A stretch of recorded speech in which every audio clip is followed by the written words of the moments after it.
ভুয়ো ভোটার, নাগরিকত্বের ফাঁদ, শহরের জলবন্দি দশা আর রাজনীতির রঙ্গমঞ্চ। বাংলার সকালটা যেন আগুনে ভাজা খবরেই শুরু হলো। আজ সকাল থেকেই গোটা রাজ্য যেন কাঁপছে একের পর এক বিস্ফোরক ঘটনার জেরে। ভুয়ো ভোটার চিহ্নিত করতে ভোটার তালিকা থেকে নাম কাটা শুরু হচ্ছে। তবে প্রশ্ন একটাই, নাম কাটা হচ্ছে কি সত্যি নিয়ম মেনে? অন্যদিকে নাগরিকত্বের নতুন ফাঁদ, শুধু আধার নয়, লাগবে একসাথে 3টি প্রমাণপত্র, তাও আবার রেশন, জন্ম সনদ বা সরকার স্বীকৃত ঠিকানার নথি। আর সঙ্গে প্রবল নিম্নচাপ, টানা ভারী বৃষ্টিতে শহরে আবার হাঁটু জল। দক্ষিণবঙ্গের বহু জায়গায় জল ঢুকেছে ঘরে, নেমেছে দুর্ভোগের ছায়া। এই সব বাস্তব দুর্ভোগের মাঝেই চলছে রাজনৈতিক থিয়েটার। বাঙালিদের অপমান ইস্যুতে এবার সকলকে নিয়ে পথে নামছেন মমতা। আবার কেউ মোদির অবসর নিয়ে সরাসরি গড়করির নাম প্রধানমন্ত্রীর জন্য প্রস্তাব দিচ্ছেন। মানে দেশের সবচেয়ে বড় দায়িত্ব নাকি এবার সামলাবেন নীতিন গড়করি। এই সব নাটক, ষড়যন্ত্র, বৃষ্টি, নাগরিকত্ব, নির্বাচন আর মুখ্য নির্বাচন কমিশনের কড়া নজর, সব মিলিয়ে এই ভিডিওটা মিস করলেই আপনি মিস করবেন বাংলার সবচেয়ে জ্বলন্ত, আলোচিত আর গুরুত্বপূর্ণ খবরগুলো। তাই এখনই ভিডিওটা লাইক করুন, চারপাশে শেয়ার করুন আর চ্যানেলটিকে সাবস্ক্রাইব করে বেল আইকনটা বাজিয়ে দিন, কারণ সামনে আসছে এমন কিছু খবর যা বাংলার ভবিষ্যৎকে নাড়া দিয়ে দিতে পারে। প্রশ্ন আপনার জন্য, এই ভোটার তালিকা পরিষ্কার কি সত্যিই সাধারণ মানুষের স্বার্থে, নাকি নির্বাচন এলেই শুরু হয় পুরনো নাটকের নতুন অঙ্ক?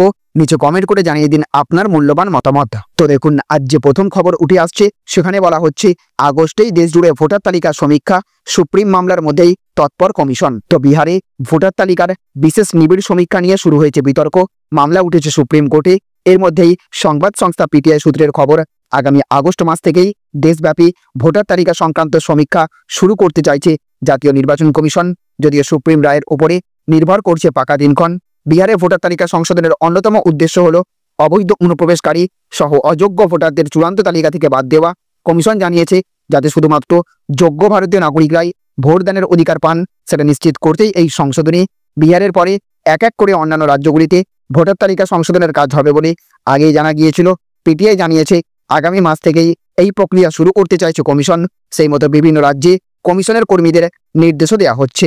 এছাড়া দেখুন, আজ আরও একটি বড় খবর উঠে আসছে। মোদি অবসর নিলে গড়করিকে প্রধানমন্ত্রী করা হোক। আরএসএস প্রধান মোহন ভাগবতের মন্তব্যের পর কংগ্রেস বিধায়কের দাবি। তো কংগ্রেসের এক বিধায়ক নীতিন গড়করিকে প্রধানমন্ত্রী করার দাবি জানিয়েছেন। তিনি এর জন্য আরএসএস প্রধান মোহন ভাগবতের অবসরের বয়ানের উল্লেখ করেছেন। কংগ্রেস বিধায়ক আরএসএস প্রধানের বয়ানকে স্বাগত জানিয়ে বলেছেন যে যদি এর ভিত্তিতে নরেন্দ্র মোদী প্রধানমন্ত্রী পদ থেকে অবসর নেন তাহলে গড়করিকে প্রধানমন্ত্রী হওয়া উচিত। তিনি এই পদের জন্য সঠিক পছন্দ হবেন। মোহন ভাগবত বলেছিলেন যে 75 বছর বয়স পূর্ণ হবার পর নেতাদের ক্ষমতা থেকে ইস্তফা দেওয়া উচিত। এরপর কংগ্রেস নিশানা করে বলেছিল যে মোহন ভাগবতের ইঙ্গিত প্রধানমন্ত্রী নরেন্দ্র মোদীর দিকে। উল্লেখযোগ্য বিষয় হচ্ছে প্রধানমন্ত্রী মোদী এই বছরই 75 বছর বয়সী হতে চলেছেন।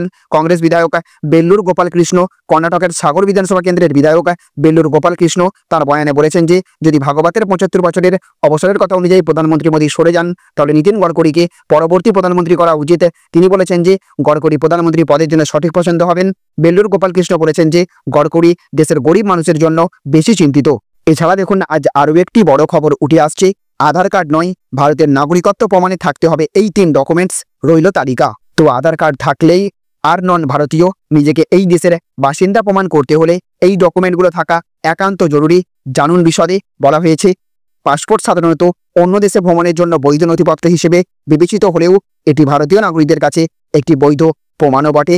কারণ ভিন দেশে ঘুরতে গেলে ভারতীয় নাগরিক হিসেবে পাসপোর্ট থাকা বাধ্যতামূলক একটি ডকুমেন্টস।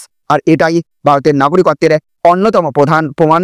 আপনি যে ভারতের একজন স্থায়ী বাসিন্দা এবং বৈধ নাগরিক, তার জন্য আপনার জন্মের বৈধ সার্টিফিকেট থাকা বাধ্যতামূলক।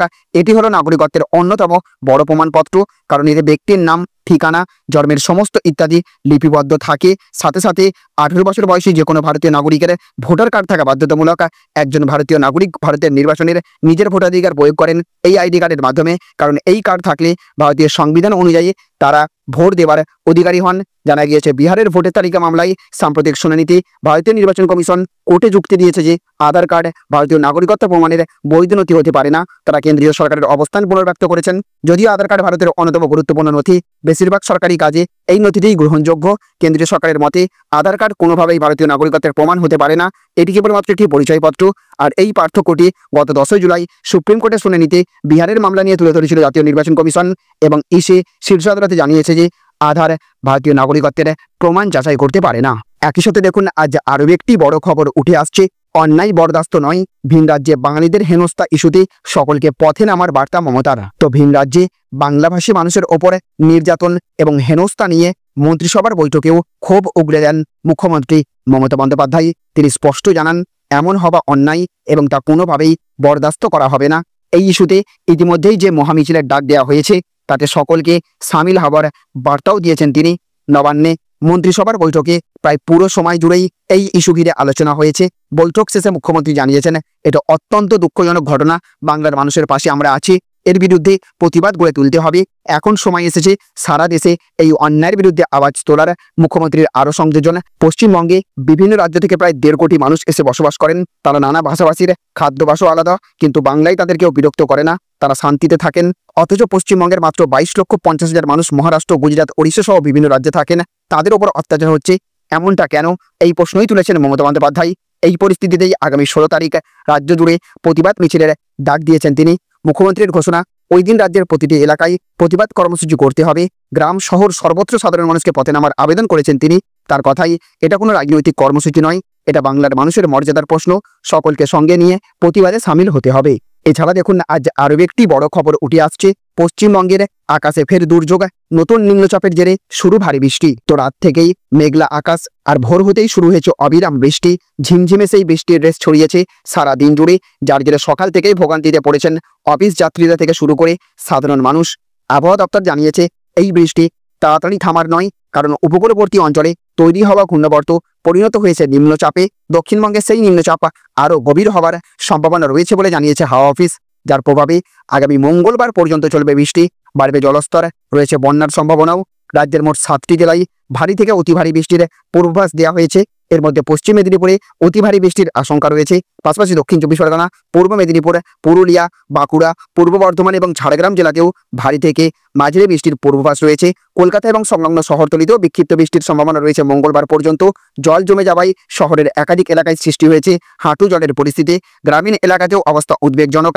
ডুবে গেছে ঘাটালের বিস্তীর্ণ অঞ্চল। রূপনারায়ণ এবং দ্বারকেশ্বর নদীর জল ফুলে ফেঁপে উঠেছে। প্লাবিত হয়েছে খানাকুল, আরামবাগ সহ একাধিক এলাকা। তার উপর ডিবিসি থেকে লাগাতার জল ছাড়া বন্যা পরিস্থিতিকে আরও জটিল করে তুলছে। গত এক সপ্তাহ ধরে প্রায় 45,000-এরও বেশি কিউসেক হারে জল ছাড়ছে ডিবিসি, যার জেরে প্লাবনের আশঙ্কা আরও তীব্র হয়েছে। সব মিলিয়ে রাজ্যের একাধিক জেলায় এখন জল থই থই পরিস্থিতি। বৃষ্টির প্রকোপে জনজীবন ব্যাহত, আর প্রশাসন পরিস্থিতির উপর নজর রাখছে বলে জানা গেছে। তো বন্ধুরা, এই ছিল আজকের কিছু গুরুত্বপূর্ণ খবর। আজকের ভিডিওটি যদি আপনার ভালো লেগে থাকে তাহলে অবশ্যই একটা লাইক দিন, বন্ধুদের সঙ্গে শেয়ার করুন, আর চ্যানেলটি সাবস্ক্রাইব করতে ভুলবেন না। পাশে থাকা বেল আইকনটা প্রেস করুন, যাতে ভবিষ্যতে আমরা যখনই নতুন কোনো গুরুত্বপূর্ণ খবর নিয়ে আসি আপনি সবার আগে তা দেখতে পান। আপনার মতামত জানাতে ভুলবেন না কমেন্টে, কারণ আপনার প্রতিটি মন্তব্য আমাদের আগামী ভিডিওগুলোকে আরও ভালো করার পথে সাহায্য করে। দেখা হবে খুব তাড়াতাড়ি নতুন এক ভিডিওতে, নতুন খবর আর নতুন বিশ্লেষণ নিয়ে। ততক্ষণ পর্যন্ত ভালো থাকুন, সাবধানে থাকুন এবং সত্যের পাশে থাকুন।